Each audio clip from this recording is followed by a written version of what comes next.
Okay. Hello, everyone. My name is Clementina Pomedaye. I am your CSGA International Secretary of International Student Affairs, and I have with me on the phone on this call for this meeting, Elizabeth Silverio. She is our International Career Advisor. Hello, good evening, good afternoon, depends on where everyone is. Yes, I'm Liz Silverio, your career advisor here at the Office of Career Advisement. I see some names here that I've met with, especially the 2026 students. And I see some names as well that are becoming familiar for me for the 2027 batch. So I will assist you with working on your residency applications, most importantly, going through your specialties of interest, as well as your timeline. So I know for the 2026 students that are here, we've already completed your MAP action plan. And for 2027, we should be completing them as we speak in the coming months. So I look forward to working with everyone here. This is just a check-in with regard to the visa updates. And Clementina was kind enough to put this together. It's not necessarily Office of Career Advisement sponsored. It is a Q&A information webinar that I believe is very important to discuss the important visa updates, but we'll discuss more as we proceed. Welcome, everyone. Okay. Thank you, Elizabeth. And so in the chat, I'll put it again, but we have a form that we'd like you guys to fill that says you came to this event. And if you click on yes, we will share resources with you, such as the slides, a checklist, and all different things that we think is helpful for students to know now. So I'm going to put that again in the chat. And while I'm sharing my screen, I can't see anything. So Elizabeth will probably be the person responding to your questions that you might have in the chat as well. So I will go ahead and share my screen now, and let's get this info session started. Let's see.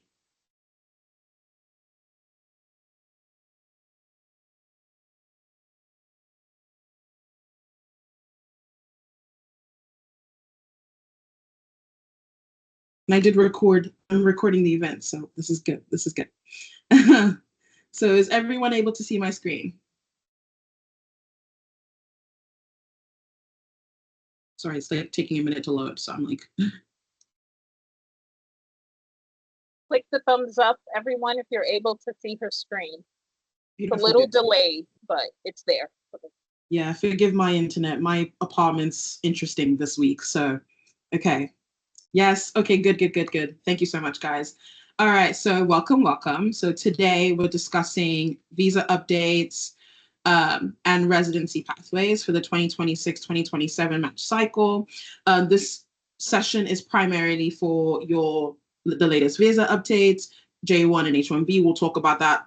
We'll discuss that information with Elizabeth that we have here with us. Navigating the U.S. residency training pathways. And down below, in almost every single slide, you will see 3 emails. It's going to change when we get to a specific slide, but each of these emails are very important emails that you can reach out to if you have any questions. So immigration@rosu.edu is the immigration team, oc@rosu.edu would be for Elizabeth, and then the CSGA international students would be for me. So if you have any questions, concerns about the session or anything immigration-wise moving forward, these are the people you can email to give you help.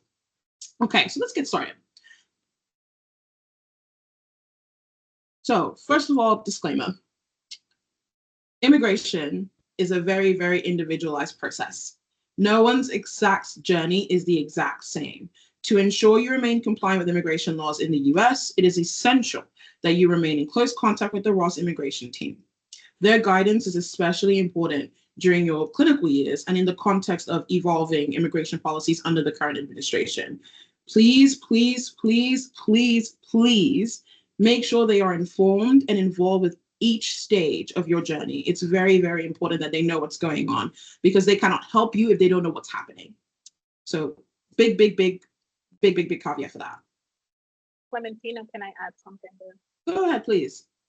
Definitely, just to second what and reiterate what Clementina says, I can't stress how important it is for everyone who's currently in their cores or electives to maintain, and we'll go through that, but just to make sure that if you are planning on getting married or filing a change of status for 2026 or 2027, that you have reached out to me at least in oca@rossu.edu so we can discuss what that looks like for your application, because that process has to be timed specifically when you apply, because you need to know what type of work permit you will be utilizing, if at all, for purposes of beginning residency. But we'll definitely cover that. Thank you for coming.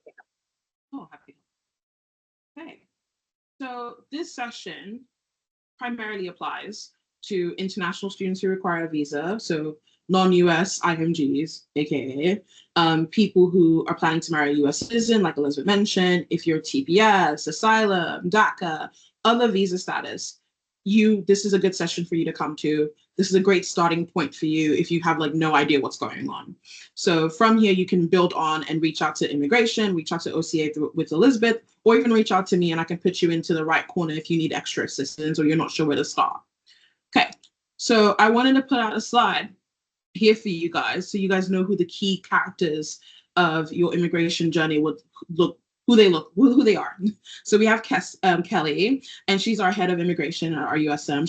She and Michael, who's also part of the immigration team. You probably see Michael more than you will see Kelly. Kelly is more reserved for the emergency situations. I've had many a session with Kelly, if that's supposed to tell you anything. So, but yeah, Kelly and Michael tag team, they're the ones who handle immigration. They start from Ireland even, so you probably have met them. And they will handle the B1, B2 section of your visas going forward. We have obviously Elizabeth, who's here on the call with us, our international career advisor. She's handling all things clinical years, J1 visas. She's helping us do the mother load of it all. And it's just her, a one-woman team. So please be patient. If she's like super booked, please be patient. She's carrying the ship for all of us here. And then lastly, I did want to include Dr. Gee. This is a trying time. We're in a very volatile administration who has very volatile opinions about immigration. And so this can be a lot. This can be very overwhelming. And I think it's imperative that we discuss wellness. As we are physicians, we have to care for other people, but who's caring for us? As we pour into others, we need to also have a full cup. So it's important for us to have that space where we can discuss how we're feeling and all the stresses that come with being a medical student. So I do have the email at the bottom where it was my email originally. Now it is Dr. Gee's, the RUSM Wellness and Counseling at rossu.edu. So if you're having any struggles, please feel free to reach out. And if you feel like you can't necessarily go straight to them, you can come meet me. That's okay. And we'll connect that way. Okay. So these are the key people. This slide, again, will show up at the end because I want to stress how important it is to have these people aware of whatever situation you're in. Okay. So a quick timeline. Where are we? So we started off with basic sciences in Barbados. We had our Barbados student visa, which is a quick little stamp on your passport, and that was it. When you enter your third year, or if you're already, most of us are probably already in our third years or past it, you're on a B1. In your fourth year, again, you maintain that B1. And when you have graduation, you're now officially matched. You're dealing with the J1 or H1B. We will discuss at length what those two things look like, but we're going to first of all talk about the B1. Okay. So you enter your third year. The key thing you need to have is a B1 visa. That is the visa. That is what allows you to have clinical rotations. That is what the immigration officer is going to look at and say, this is why they're here. Obviously, you give them the long spiel that Kelly and Michael are going to teach you, have the documents that you need, all of those things. You have that. But it's important that you know that it's the B1 part of your visa that you're activating when you're in the US, when you go through Customs and Border Protection. The B2 part of the visa categories is what you would use if you left the country and you're coming back to write step 2. You're coming back to write step 3. That's what you would use that for. Or you have a prometric, a USMLE type exam that you need to do in a prometric site. That's what you would do. If you are already in the US, your shelves don't include this bit. You're in B1, you're still on the clinical rotation, that's fine.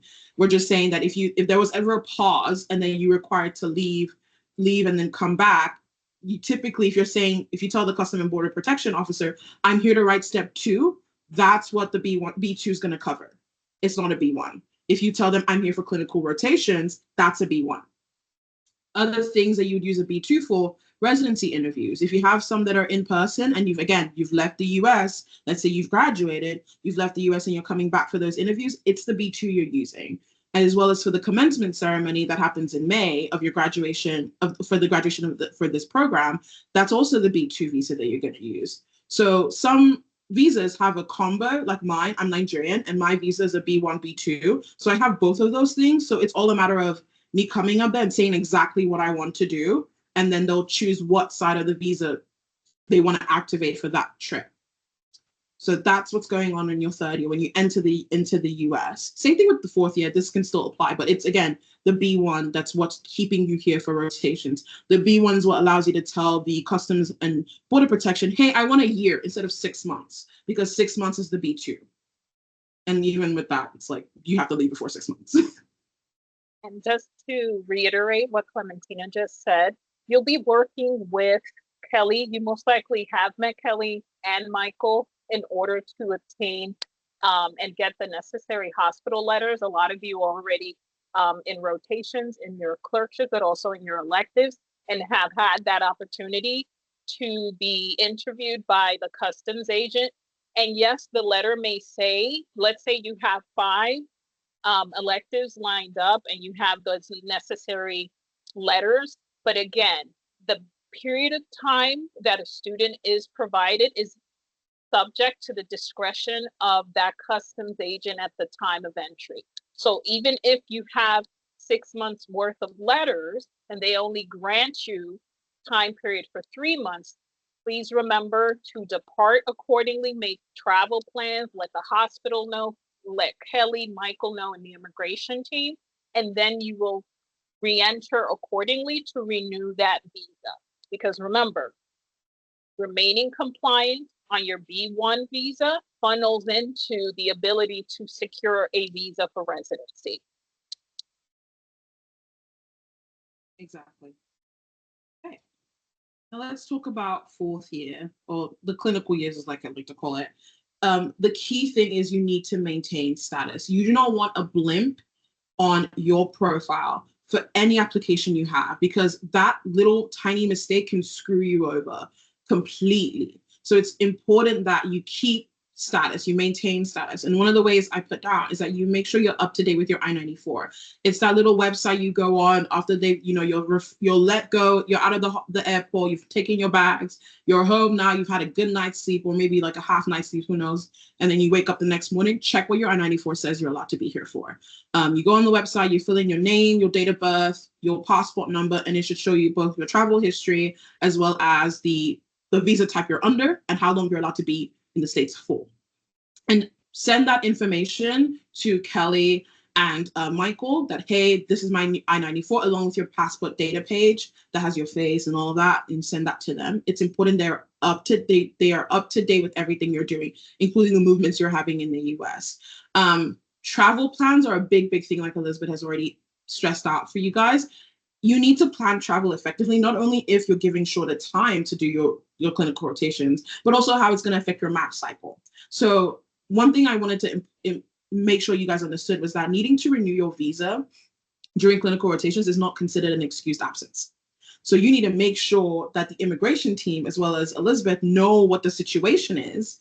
So that way, if they need to like call the hospital and move things around for you, they can do that. The immigration, I just want to stress this out. The immigration team will advocate for you.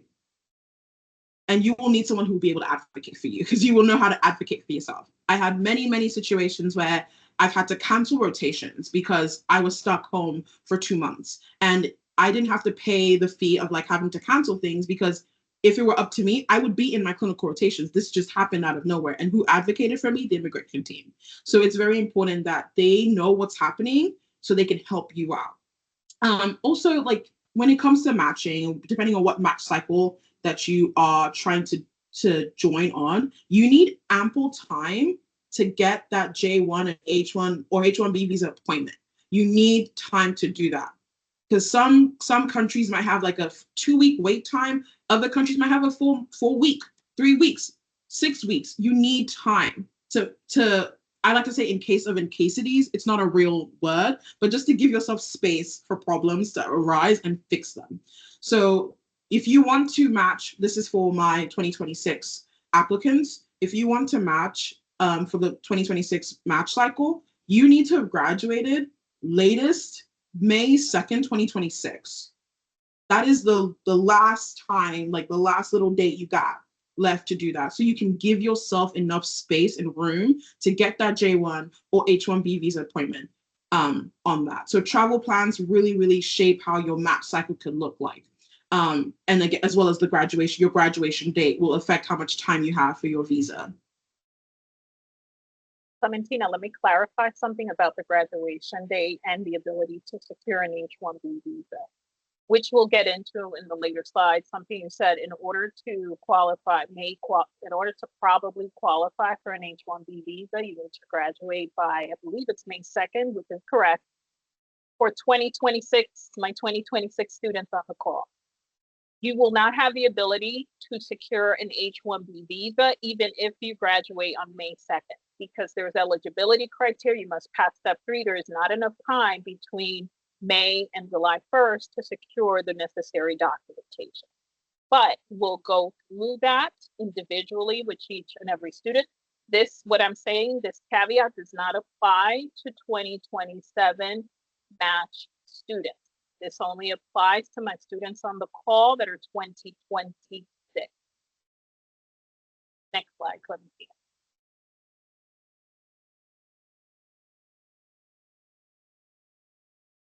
Okay, so I'll take it from here. Thanks, Clementina, advising in your clinical years. It's important to understand, I know everyone here is either 2026 or 2027. So my 2026 students, we need to make sure that everyone has completed or is about to complete their follow-up advising and preparation to start your residency application. As you know, tokens become available tomorrow. So therefore, I've spoken to many of you. If you haven't scheduled, go ahead and reach out to me via oca@rossu.edu. And the students that are here as well that are 2027, you've probably seen from me that my calendar, who have reached out, have seen that I have availability in July. It's because I'm advising Rossi's and AUC students that are going through the 2026 match. I try to make myself as available as possible. So be patient, you will get your appointment. So let's proceed with what advising looks like in the clinical years.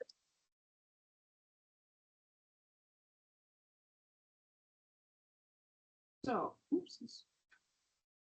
Working out the kinks, guys. So this is my cute little caveat slide over here that I think is important for people to have. So these are documents to carry on your person. It's advisable that during this specific administration that you might want to have things that justify the reason why you're in the States on your person. I do this, I was doing this before this administration even started. Just because I came into the US under an F1 for undergrad in 2016, which was basically the same president again, but I built the habit of doing it just in case of things. So one is your enrollment letter. You will receive that when you're trying to even schedule for a B1 visa interview, but that enrollment letter will change each time you start a new section. So 3rd year, the enrollment letter looks one way, 4th year enrollment letter looks a different way because they add on the hospitals that you're scheduled to have rotations with. So have an updated enrollment letter. You can ask as many times as you want for an enrollment letter. Usually you email Michael or Kelly, hey, I need an enrollment letter. They will send it to you. It's not a big deal. Hospital letter or letters, depending on what stage you are in. When you're in 4th year, you might require multiple if you're doing away rotations. When you're in your 3rd year, you might just need the one because you're doing one hospital site for a core. So you have those letters, and that's what you would also provide to an immigration officer saying, hey, these are the hospitals. And in that letter, it says, I am not getting any compensation. There is no financial compensation going to my pocket. So that way they don't think you're coming in trying to work in the US. Meanwhile, you're just here to learn. So that, and then an updated 994, which I already talked about, how important that is, and your passport. If you have a US driver's license, just have both. I have a US driver's license. luckily, so I have both of those things, but my driver's license is more accessible because it's on the back of my phone. But my passport is in my little satchel that I carry around at all times. I have all my passports with me, both expired and non-expired, because they've had a history of visas on there from the US that says, hey, I've always been compliant. There's never been problems for you to keep reissuing me visas. So that's important, I would say, to have on you. Those documents. You can have it in a little folder. These are like maybe at most like 5 to 6 sheets of paper. Put in the little folder, have in your backpack. Always have copies on your phone. Always have copies on your computer. So that way you can easily print them off if you need to make a copy somewhere or someone needs it for something. There you have it. That's just my caveat. I think it's important, especially now with this administration, that we have all the documents necessary to prove why we're supposed to be here on our person. Okay, that's that. So now you've matched. Congratulations. You've matched into whatever specialty you want to do, surgery, IM, OB, whatever it is, you've matched. What now? So if you want to come for the commencement ceremony in May, like I said before, it's the B2 visa that you would fly in with, because the B1 only works if you're doing clinical rotations. And we mentioned before, May 2nd, 2026, deadline, graduate by then. That's going to at least get you a J1. For the H-1B, like Elizabeth has said, you need more time because you have to get ECFMG certified and write step 3. So that you're going to need a lot more time for those two things. And it's not feasible for May when you start residency in July. So let's look at the little timeline. Or before we even move on to the timeline, we have a new update for you that happened recently while we were actually making this PowerPoint. So this is good. You're getting up-to-date information right now. Okay. So yes, I was a little stressed because there was no update in terms of the pause. And I know there were some graduates. Luckily, Ross didn't have too many graduates who were on pause. But just in case no one is familiar as to what happened, May 28th, the United States Department, the State Department, communicated to all U.S. embassies globally to pause F, M, and J visa appointments, student visa appointments specifically. So anyone who had not scheduled their visa appointment, who had matched 2 months ago, had to wait and see when the pause was going to be lifted. What type of problems did that create? Basically, it created problems with the programs. They were stressed out. Some programs were, I wouldn't say stressed out, they were concerned whether or not the matched applicant will be able to begin in less than 10 days, right? So thankfully, last week, late Wednesday evening, I recall, June 18th, there was a notification. The State Department lifted the pause. And because ECFMG, the sponsor of the J visa, advocated with the Trump administration about the concern there was to onboard newly matched J1 physicians, the State Department has been directed to prioritize visa appointments for J1 physicians, because the J visa is also for student researchers, but the State Department and ECFMG has directed, right, for U.S. embassies and consulates globally to prioritize those appointments, because those physicians need to get stateside, right? So this only applies, to be clear, to non-Canadians, and also for permanent legal Canadian residents. So I know I have probably a couple of students who are Canadian, who are permanent legal residents of Canada. Those students still have to obtain and secure a visa appointment for purposes of your J1 in Toronto or in Canada. Canadians skip this step. Canadians are exempt from securing their J1 visa at a U.S. embassy. Canadians will secure their J1 at the border once they re-enter with the proper documentation. So I'm happy to say, true story, one graduate matched. They were awaiting to come to the United States. Thankfully, he was able to secure an appointment this week because the embassy prioritized. The program has been informed, and they are working diligently to onboard him, and he can come stateside sooner than later. So again, it didn't affect too many students. It's not going to affect you guys whatsoever for 2026, nor for 2027. So I'm thankful about that pause. And I'm sorry, if there are any changes, and I know we're going to touch upon this in future slides, as you've seen in the past 48 to 72 hours, global conflicts, I keep an eye out, as well as the immigration team, for students from certain regions of the world that are undergoing unrest. And we make sure that we reach out to those students for that cycle to make sure that you may not encounter any issues in obtaining your information pertaining to the J1 visa application process. So just stay tuned. If I reach out to anyone here who is non-Canadian in certain parts of the world that is going through 2027, just to make sure that everything is okay, because there is a document you will have to obtain from the Ministry of Health once you secure a match. But we'll go over that in future sessions. Thanks, Clementine. Thank you. Okay, so just a little quick timeline that I got from Elizabeth. I think it's beautiful. It just basically describes everything that we're doing in a quick form. You have the clerkships with the B1, electives with the B1, then you get matched by March 2026. May 2026, you have the commencement ceremony. And in between that time period of May 2026 and July 1st, you've gotten your degree, you get ECFMG certified, you're having that visa application, you have the appointment, and you get to come back into the US with a J1. So this is just a quick way of like seeing it visually for my visual people. So here is a really big table with a lot of things on here, but it's just to compare your J1 versus an H1B, because I think an H1B, a lot of people know of it, but they don't really know what it is. And the same thing with the J1. J1, I think, is a very fresh thing to us. Most of us who are international probably never really heard of a J1. And then it's like, okay, what is this new thing? What is it for? I would like to say, regardless of what visa type there is, it is very important to have some emphasis on home ties.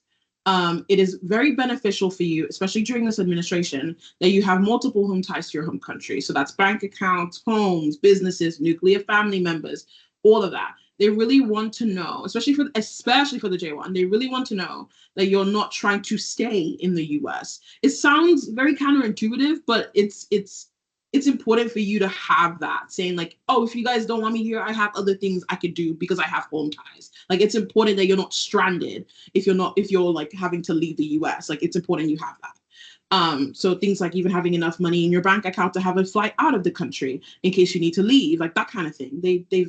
If you've ever had an F1, it's basically the same process. I've had one, so I've had to do this whole conversation of like, I have home ties, I promise, I'm not trying to stay.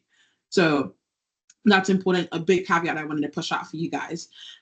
With a J1, you're there, it's educational, it's cultural exchange. The people who are sponsoring it is ECFMG. The hospital is not sponsoring this visa.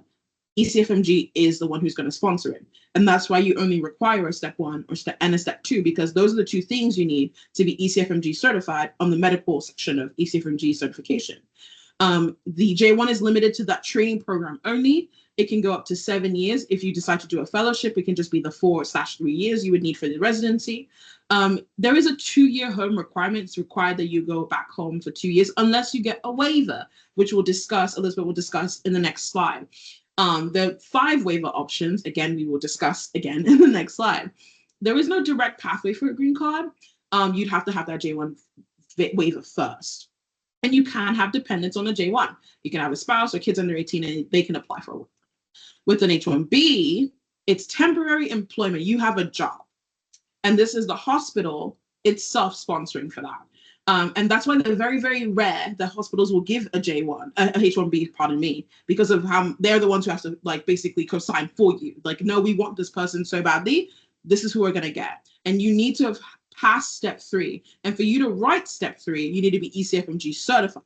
So that's kind of the issue of graduating in May when you're not even, and it takes time for you to get all the documentation necessary to be ECFMG certified. So H-1B, you need to pass step 3.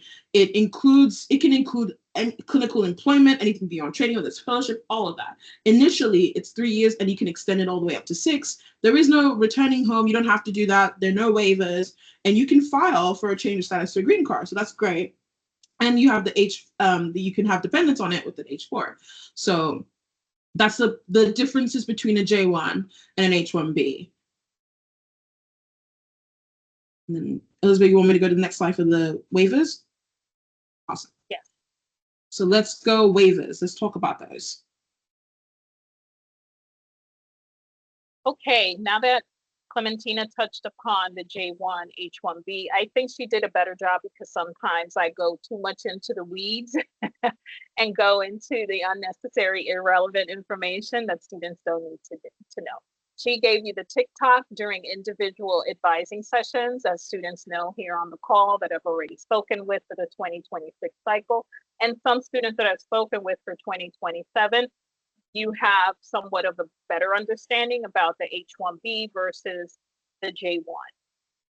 The H-1B, yes, it's an easier pathway, but again, it's issued at the discretion of the program and also based on your ability to even have the timeline necessary for the necessary documents you need to even submit a step 3 application, okay?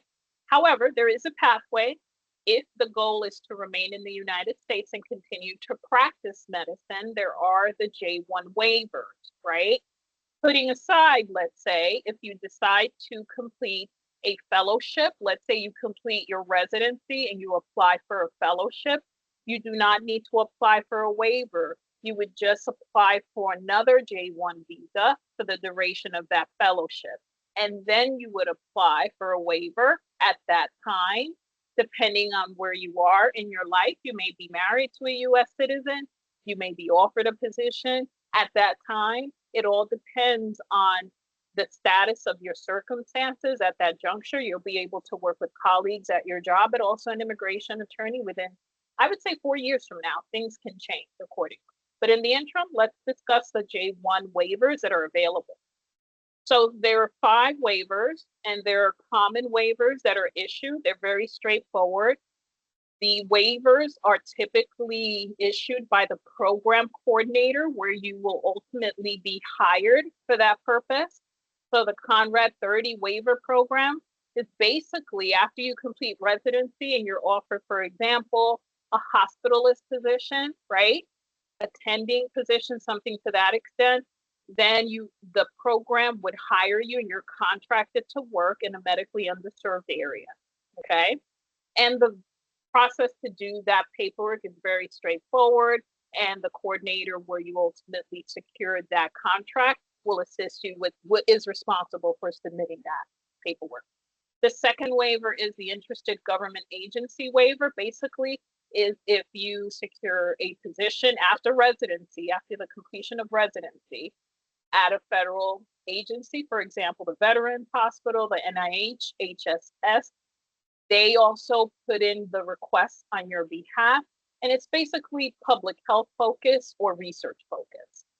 Hardship waiver is the third waiver. For example, it's very family-based and very specific for those that have a child in the United States, and that would create a hardship for you. So that would be filed under that category.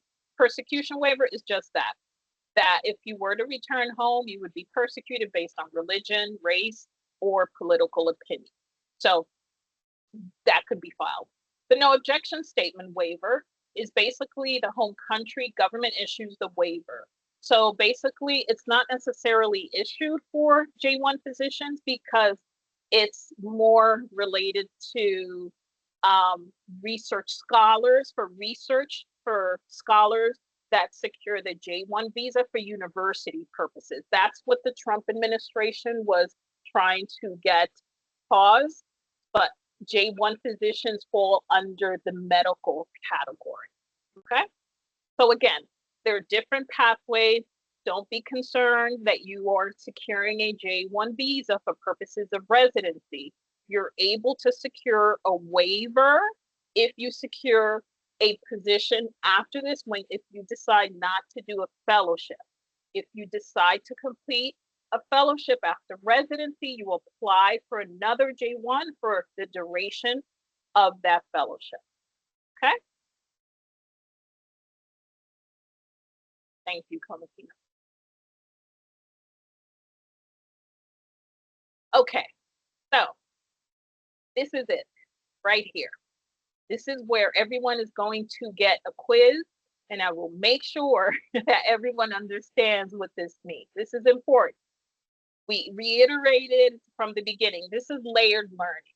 Especially, I've been an advocate for international students and an advocate across departments in order for everyone across departments to understand the urgency of our international student population in terms of us issuing your medical degree.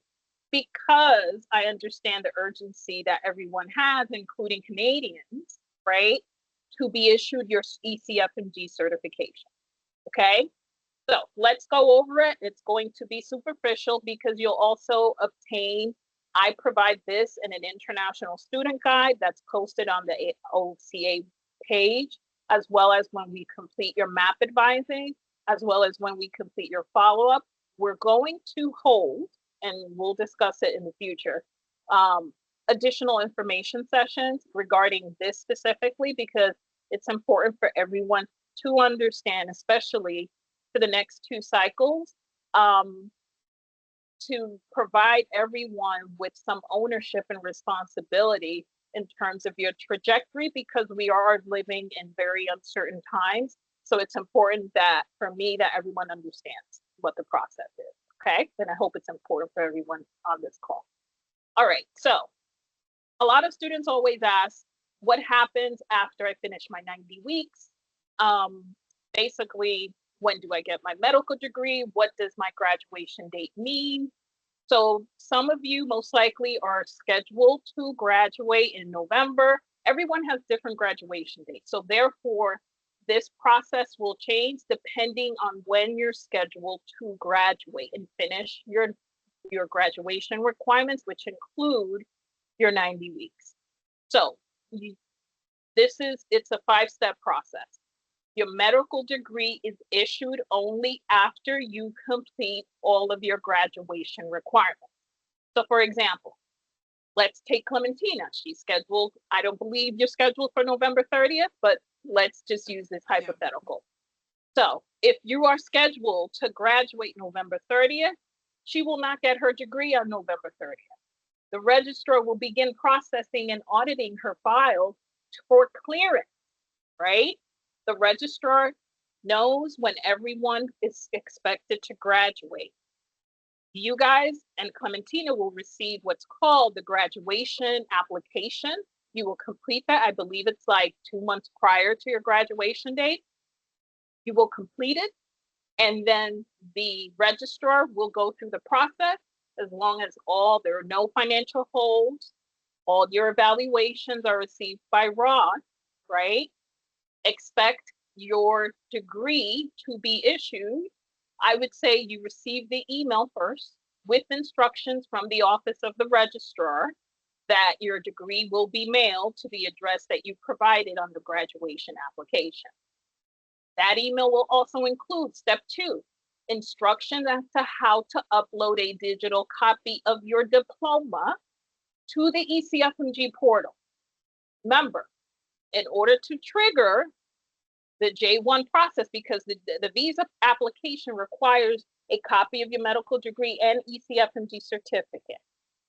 Therefore, ECFMG changed this step. So basically, students are responsible. Once you receive your digital copy of your diploma, you must upload it to the ECFMG credentials portal, okay?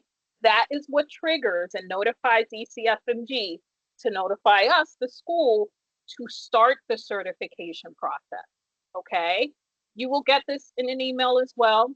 For example, everyone that is scheduled for the 2026 match, expect to receive several emails during March, right? With regard to a reminder with instructions on how to upload your digital copy of your medical degree and the process for ECFMG certification, right? So once that happens, they will provide you as well with the timeline as to when you can expect to receive your certificate. That's why it's important to understand when are you graduating. Plus, the J1 application process begins after match week for my 2026 students.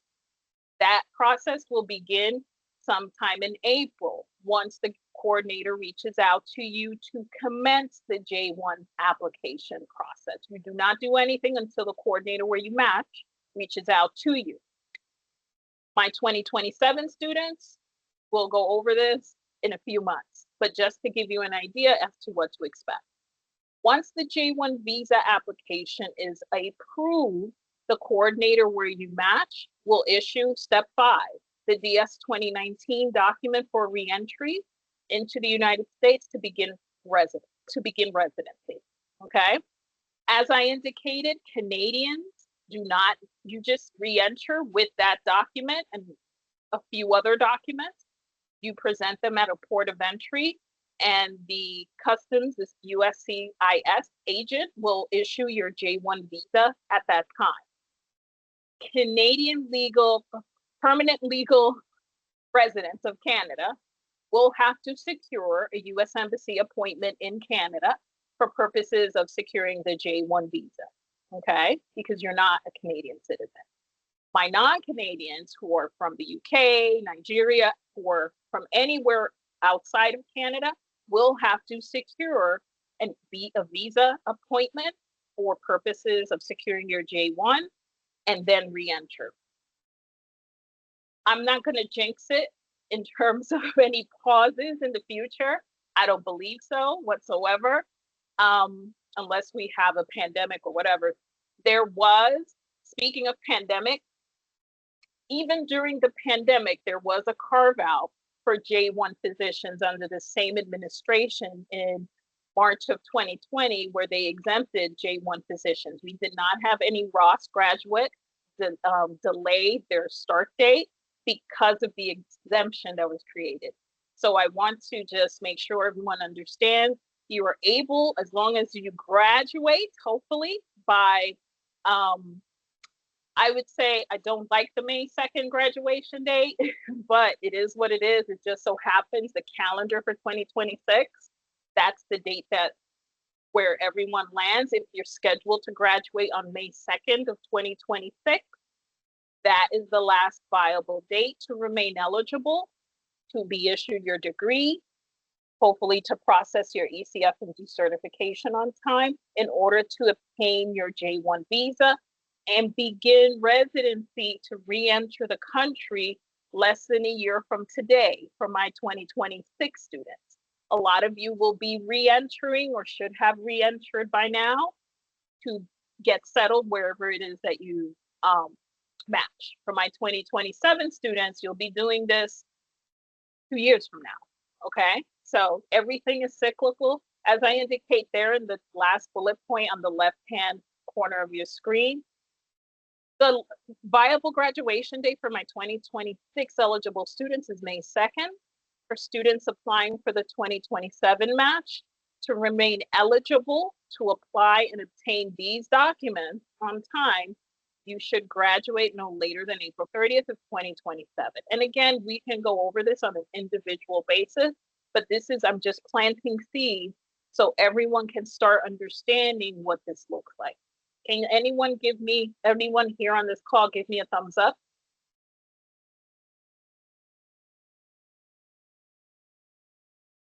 Perfect. And again, I'm available if you have any questions. That's why it's important to make sure that you maintain your B1 status, remain in compliance, because any red flag can be an issue for purposes of obtaining your visa. Okay? Thanks, Commissioner.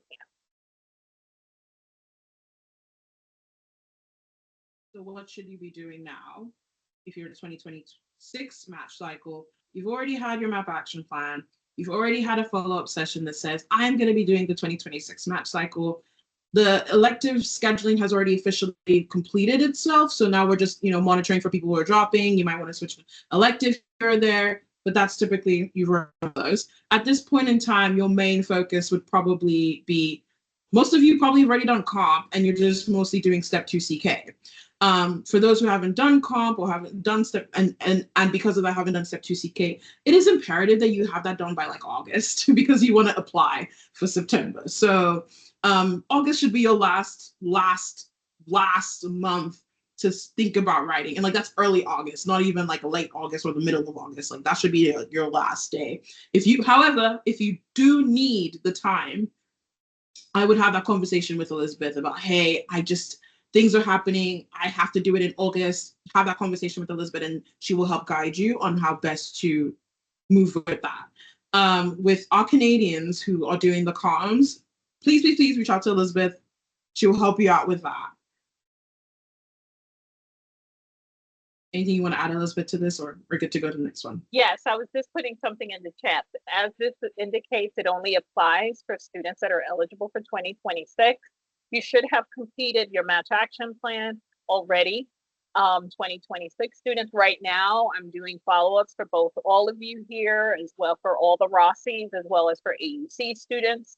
So if you haven't scheduled your follow-up session to discuss the current match cycle, I know there's a slew of webinars that are being held now also by Dave Jones regarding ERAS, the match, LORs. They're all recorded in case you're not able to make it, and they're dropped on our OCA page. Also, elective scheduling, I believe the portal is open now, and students have the ability to schedule. If there has been any change in your timeline, with regard to comp, I know students are in the midst of taking comp or already have and studying for step 2. It's a very busy time, as you know. So just make sure to reach out, keep me posted as to if you are on the fence of doing 2026, then we can have those discussions on an individual basis, because it's fine if you need to delay or defer to 2027. So long as you have a strong step 2 CK score, that is the most important. It's not necessarily which math cycle you go into. That will follow through accordingly, okay? And CARMS related questions as well for the 2026 CARMS session, reach out to me if I have any Canadians here who are scheduled to do the 2026 Canadian math cycle. And for the most part, Canadians, just like internationals, are very organized.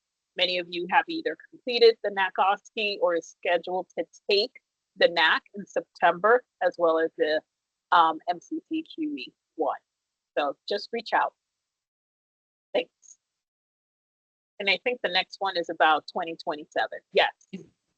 So for my students here on the call for 2027, you may be frustrated. I understand the frustration. I wish I could divide myself into 3 people, but I'm my own department. So I try to do the best I can with the schedule I have, since I advise all international students from Ross and AUC. I'm also taking ownership of those students that are changing status to permanent for green card holders, just because it's a very interesting administration for the next 2 or 3 years. It just makes sense for me to follow along those cases and those students' journey, to make sure there are no hiccups. So if you're 2027, obviously you're eligible for the 2027 match. You should be scheduling your match action plan advising, where we discuss, like I said, your timeline, your specialties. You most likely are going through elective scheduling. Go ahead and schedule electives, even if you have yet to schedule your match action plan. It just makes sense. There's always going to be time for you to add or switch out those electives. The follow-up sessions for your timeline will begin next year in the spring, as we prepare to begin advising pertaining to the 2027 application cycle. So I can't stress enough, you have time now. Couple of takeaways, what you should be doing now: making sure you pass your shelf exams with high scores. Those are great indicators as to how well you should be tracking for purposes of your comp exam. but definitely I'll go over for those that are 2027 on the call here. We'll go over your timeline. If you have individualized visa issues, we'll also address them there as well. Okay, thanks. And just to just push forward how much time you do have, just from my experience, I didn't reach out to Elizabeth until I was in my third rotation, which was surgery. I had OB, which is 6 weeks, IM, which is 12 weeks, and then surgery in the middle of my surgery. So that's another 6 weeks we're talking. So that's a good chunk of time before I even started reaching out to Elizabeth about any of this. And I had to renew my visa right at the end of my third year. So there were a lot of movers and shakers happening with my schedule, but I'm here in my fourth year, I think I'm over halfway done.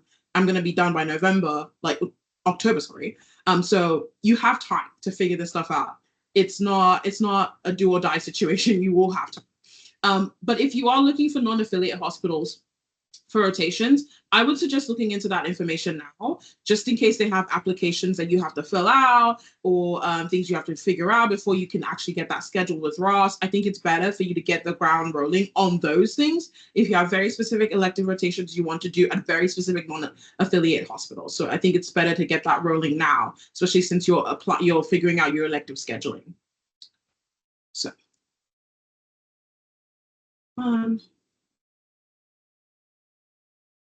Okay, great. Thank you for that. And I also dropped in the chat in case you have any elective questions.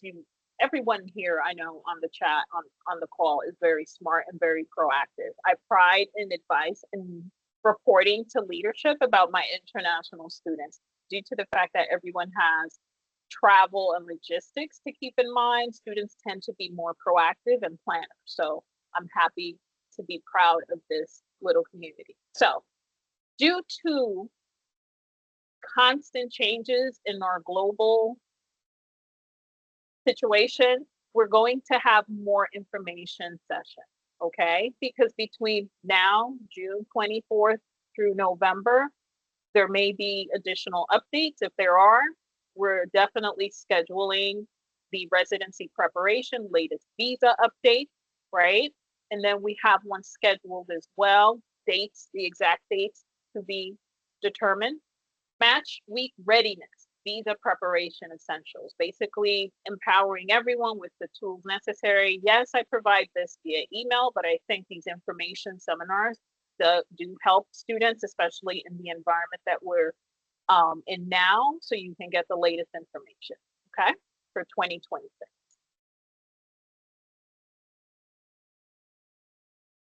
As well as the 2027 students.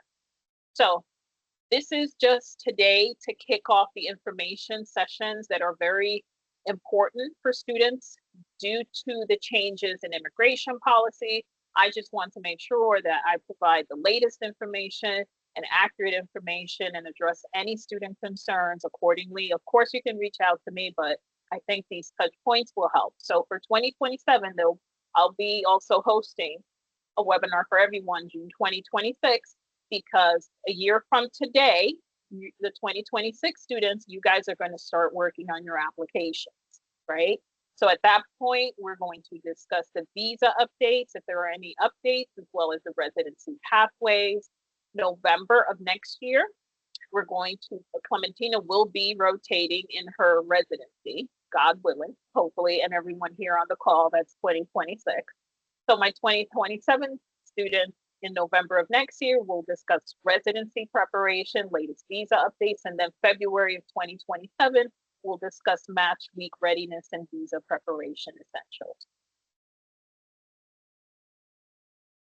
And this is, again, the same group of individuals I felt was important for you guys to know. Kelly and Michael for the B1, B2 side of things, Elizabeth for everything clinical-wise, and Dr. Gee, if you need someone to speak to, need help in mental health situations, there is no shame in that. You cannot pour into people if you are empty. Please fill yourself. So that's important. So those are their emails. That's how you contact them. And here now we can move on to the questions and concern section. I also have there the WhatsApp group QR code for non-US citizens. If you have any questions, feel free to post in there. I check it all the time. I will respond as soon as I get the time to, because I'm also a student, but I will respond as soon as possible. And if I do not have an answer, I will direct you to someone I believe who will have the answer. So please feel free to ask any questions or concerns. You'll bring up any concerns you might have or any updates you see. But we did have one question that came in through the report, and it was, as a Canadian who wants to work in the US after graduation, that's in residency and or specialty, which visa is best for me in the long term to apply, to perhaps also apply for a green card?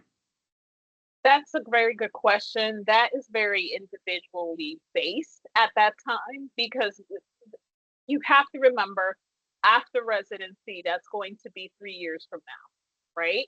So who knows if the person gets married, if you will change status at that juncture, you may be eligible for the green card. Again, the chart with regard to the H-1B pathway is doable, but we do suggest, and I've seen this in Kelly, in the immigration team, and Michael as well, typically graduates, once you start rotating at your residency, you build a community of colleagues, of the international population. Everyone will probably use the same immigration attorney who helped their situation and pathway. So while you're in residency, probably in your second or third year, if the goal is to continue to practice in the United States, there are various pathways that may be available to you at that time. So I have to do my due diligence and be responsible and provide you with the hypothetical pathway. But again, 3 years from now, it may be different because immigration laws do change. But for the most part, it's going to be working with an attorney by the time you're in residency, and then you would file the necessary paperwork for the visa that's most convenient for the long-term goal that you have at that juncture. Okay, so it's doable. Short answer is it is doable, but it all depends on your specific circumstances at that time, most likely 3 years from now. Okay, I hope that answers the question. So if anyone has any questions, this is open space for you guys. Please use this time, whatever questions you have, whether it's to say that out loud. If you want to put it in the chat, that's also fine. We can respond each way. So let's see, we got a couple of questions. Yes, so we have Martha.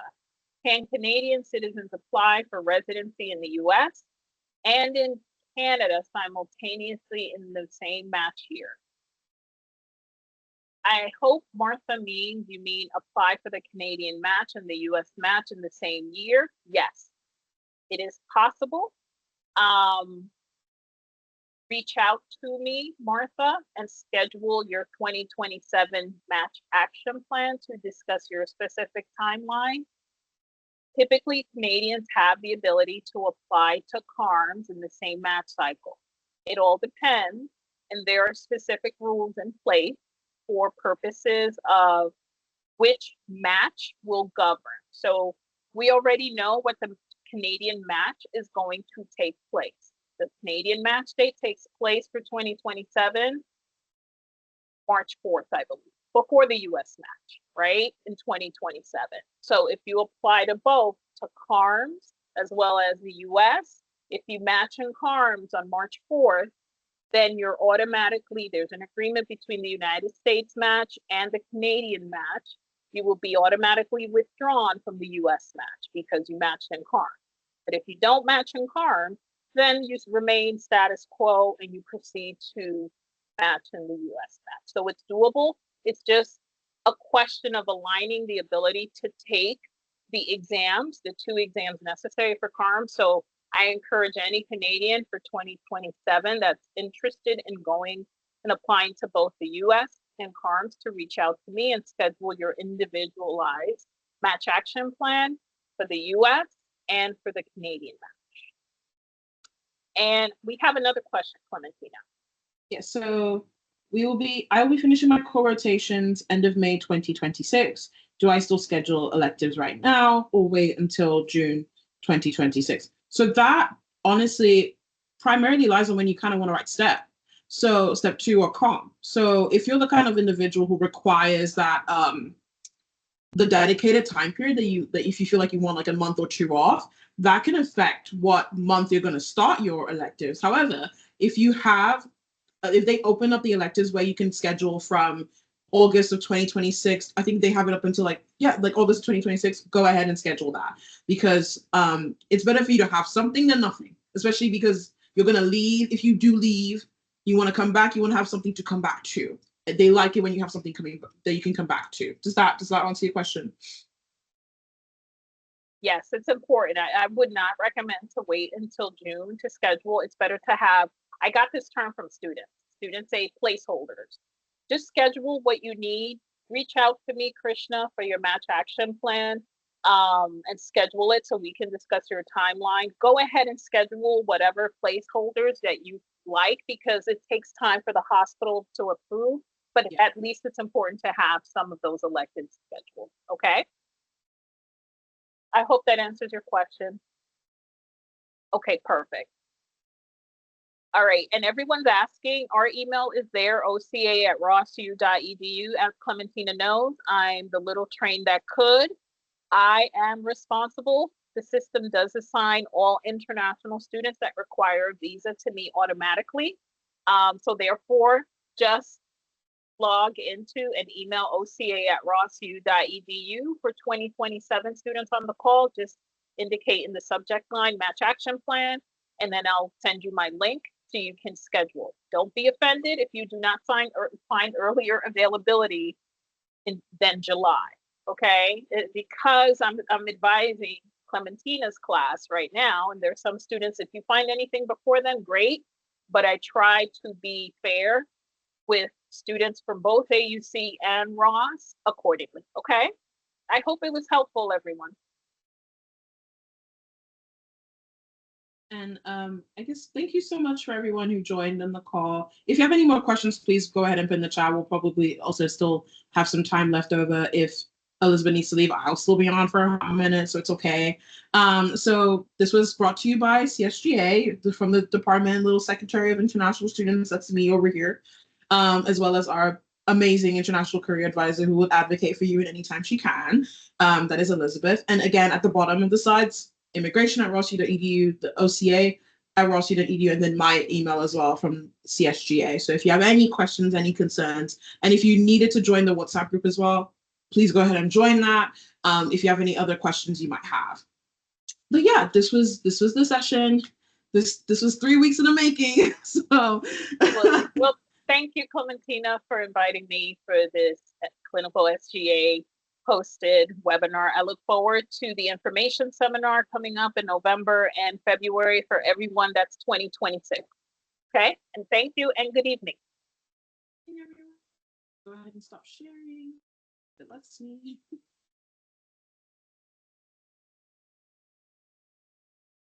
And yeah, if you would sign into the, everyone's gone already, but if you guys could sign into the form and make sure that your name, if you want the PowerPoint, please sign up to the form, the Google, the Microsoft form, please.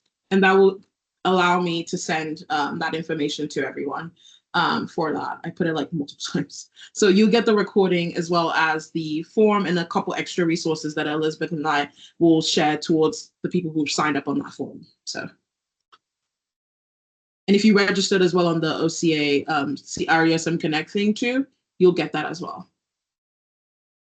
Okay, great, Clementina. This is awesome.